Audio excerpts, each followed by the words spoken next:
Hi everyone and welcome. Today, we are going to explore a real-world machine learning challenge, building an event recommendation system. Imagine you open an app like Eventbrite or Facebook and it instantly shows you a list of upcoming events that feel tailored just for you. How does the system decide what to show? What makes a recommendation feel relevant and, more importantly, lead to action? In this session, we'll walk through the complete design of such a system, how we frame the problem, what questions we need to clarify with stakeholders, how we turn it into a machine learning task, the data we need and the features we engineer, the models we can use, and finally, how we evaluate and serve the recommendations in a production environment. By the end, you'll not only understand how these systems work under the hood, but also how to think critically about trade-offs, scalability, and user experience in a real-world ML application.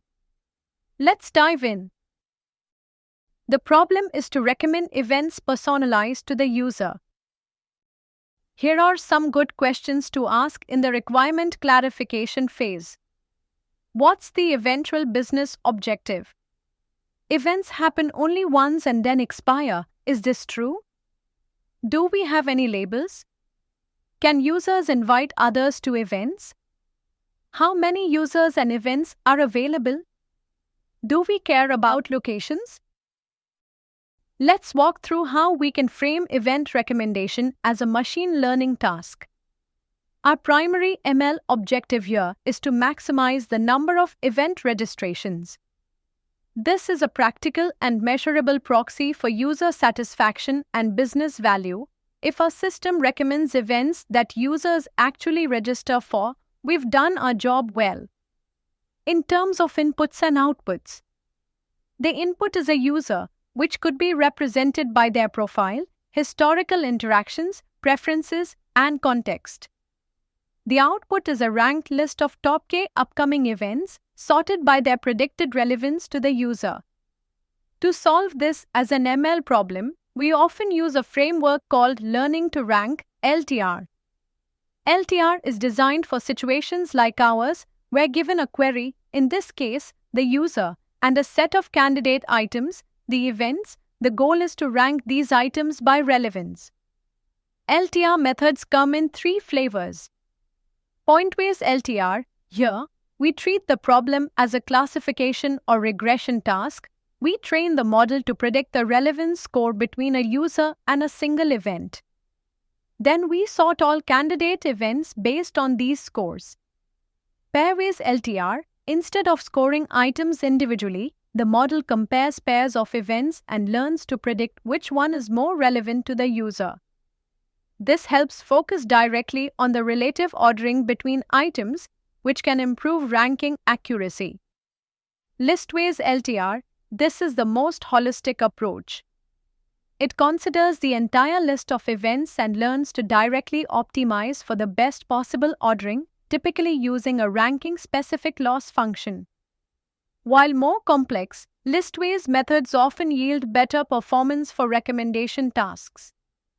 The choice of LTR approach often depends on the available data, the scale of the system, and the importance of ranking quality. When preparing data for an event recommendation system, we focus on two main areas: data engineering and feature engineering. First, data engineering. We need to collect and structure several core data sets. Users, this includes user profiles such as demographics, location, or interests if available. Events, event metadata includes name, category, time, location, and other descriptive fields. Friendship graph, social relationships between users can be used to incorporate social influence into recommendations. User event interactions, this includes clicks, views, registrations, bookmarks, and any other signals that suggest interest or engagement. Now, feature engineering. Unlike other recommendation domains, events are ephemeral, they expire. That means many users won't have rich historical interaction data, especially for upcoming or niche events. So we rely more heavily on contextual and auxiliary features. Location-related features such as distance between user and event location or whether they're in the same city. Time-related features, for example, how far in the future the event is or whether it aligns with a user's typical activity time. Social-related features, how many of the user's friends are attending or whether the event was shared by someone in their network. User-related features such as their preferences, inferred interests, or demographic-based priors. Event-related features like popularity, category, venue type, and past engagement metrics, if available. Together, these engineered features help compensate for the sparse historical data problem and allow the model to make informed predictions even for new users or new events. Let's walk through the modeling choices and considerations for building an effective event recommendation system, such as the one used on Eventbrite. Model choices. We consider three main types of models, each with their own advantages and limitations depending on the data and application constraints. 1. Logistic regression. This is often our baseline model. It's fast to train and test, requires minimal resources, and provides clear, interpretable results. It's especially good when we want to explain why a recommendation was made. However, logistic regression assumes a linear relationship between input features and the output. That makes it less ideal when our data involves nonlinear interactions, which is often the case with user behavior and content metadata. It's also sensitive to multicollinearity, when features are highly correlated with each other, which can distort the model's coefficients. 2. Decision tree-based models. These are more flexible and capture nonlinear relationships well. They also don't require feature scaling or much preprocessing. Decision trees are easy to interpret, but they tend to overfit on training data, especially if left unpruned. That limits their generalization on unseen users or events. To improve on that, we can use ensemble methods. Bagging, example random forests, reduces variance by combining predictions from multiple trees trained on different samples. Boosting, example AdaBoost or XGBoost, reduces bias by focusing more on hard-to-predict instances.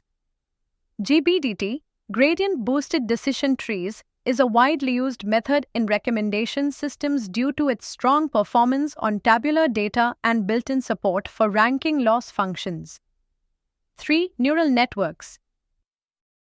These are ideal when we have large-scale interaction data or need to model complex relationships between user and event features, including unstructured data such as event descriptions, user bios, or interaction sequences.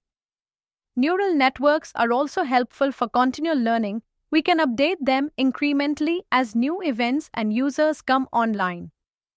The trade-offs: they're computationally expensive, require a lot of labeled data, and are much harder to interpret and debug than tree-based models. We need to balance the power of deep models with operational needs, especially for systems that require fast inference. Handling class imbalance. A unique challenge for event recommendation is that it's very imbalanced. Most users view or scroll past many events but register for very few. That means positive training labels, registrations, are sparse, and the model can easily be biased toward predicting no registration. We handle this with several techniques. Focal loss, a loss function that downweights easy examples and focuses training on hard, misclassified examples, useful for highly skewed datasets. Class-balanced loss adjusts the loss contribution of each class based on how frequent it is in the dataset.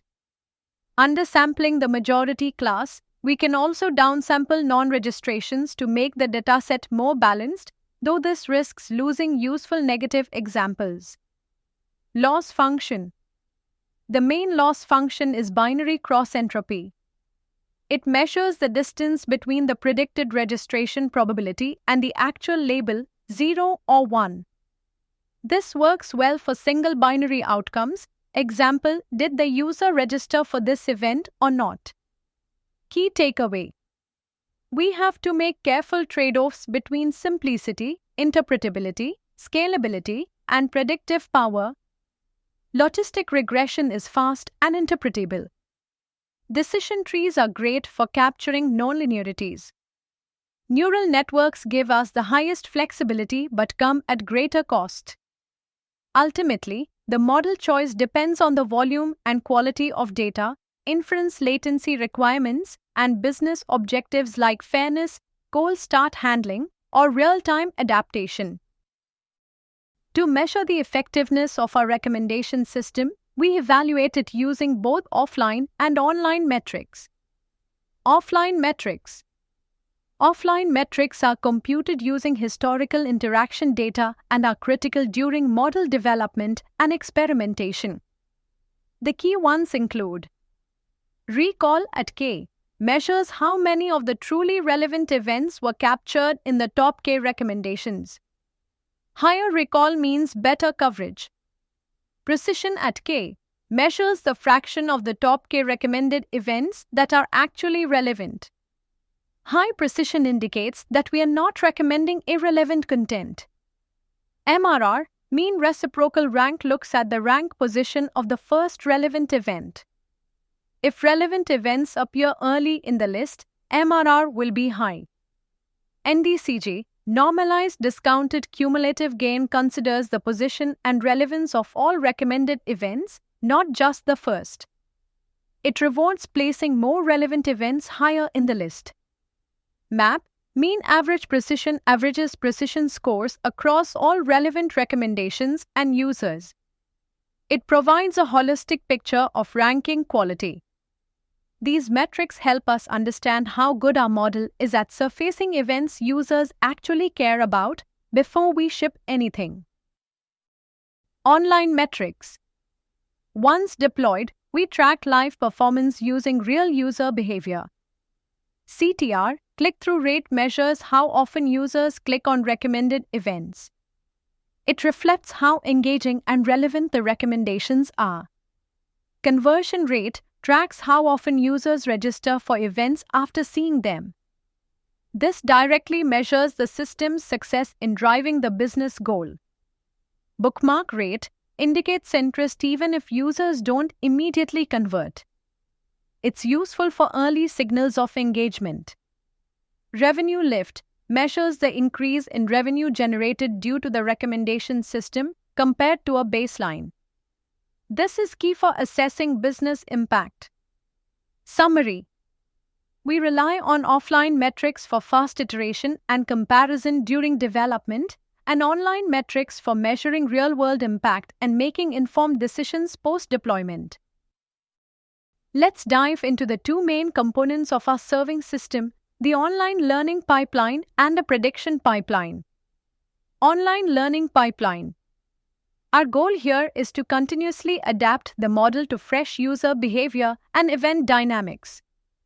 Incorporating new data, as users browse, bookmark, and register for events, these interaction logs are collected and processed in real time or in mini batches. This fresh data helps capture shifts in user interests, emerging events, or new patterns critical for relevance. Evaluating trained models. Before deployment, we evaluate candidate models using recent data via offline metrics like recall at K or online A/B testing. Once validated, we deploy models through a CI/CD pipeline, often with canary releases to minimize risk. Prediction pipeline. The prediction pipeline kicks in during a live user request. 1. Event filtering, candidate generation. When a user opens the homepage or types a search query, we first need to narrow down the pool of events from potentially millions to a manageable few thousand. This is done using simple, rule-based filtering. Filter events within a geographic radius. Events happening soon. Events not already seen or attended by the user. This reduces computational cost while maintaining recall. 2. Ranking service. Once we have the filtered set, we compute rich features for each NLT, user, event and GT, pair, including user preferences, social signals, event popularity, and contextual features like time of day or device. These features are fed into the trained ranking model, for example, a neural net or gradient-boosted decision tree. The model assigns relevance scores, and the top K events are surfaced to the user. Summary. The online learning loop ensures a system evolves over time. The prediction pipeline ensures that every recommendation balances speed, accuracy, and personalization. Together, these two components power a recommendation engine that feels responsive and tailored to the user's real-time intent.